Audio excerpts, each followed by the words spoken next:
अब ना चिड़ैया उड़ी बाज उड़े वाला बा, छोड़ब ना खेसारी पवन आज उड़े वाला बा। रुको जरा, सबर करो।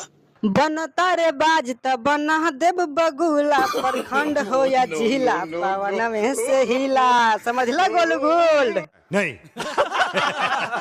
अरे गोलू पवन, तोहनी के कंपटीशन सूझ रहल बा। तोहनी के बाज बगुला के चक्कर में हमार गांड फट रहल बा। का कही ए खेसारी भाई, गाड़ तो हमरो फटता। और रुका ए गोलू गोल्ड, अपने आप के संभाला, न तो हमनी के उड़ावे के चक्कर में देखा उड़ गई तहार कमीज, दिखे लागल हगी। जब बस कर मार देना तो दिख जाई तहार प्राइवेट चीज। जोर जोर से बोल के लोगों को स्कीमें बता दे। चाहे दिखे प्राइवेट चीज, चाहे दिखे सरकारी, अबे तो आइल बा हमार बारी। तोहनी के रखब गाड़ फारी फारी फारी। सुनला पवन खेसारी? ए पवन भैया, गोलू गोल्ड तो बाज उड़ा के बदल देलक माहौल। हमरा के समझ में नहीं आवत, तू ही कर एकरा के कंट्रोल।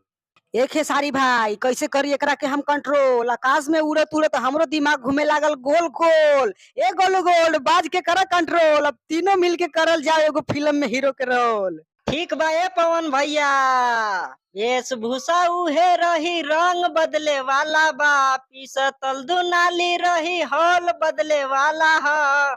वीडियो शेयर कर भैया, गोलुआ हीरो बने वाला है। दबा के ठोका लाइक, गोलुआ हीरो बने वाला। अब अगर तुम लोग नए हो तो सब्सक्राइब करो, वो जो लाल वाला बटन है उसके साथ स्कैम करो या फिर महफिल जमाओ, मुझे नहीं पता, बस क्लिक हो जाना चाहिए।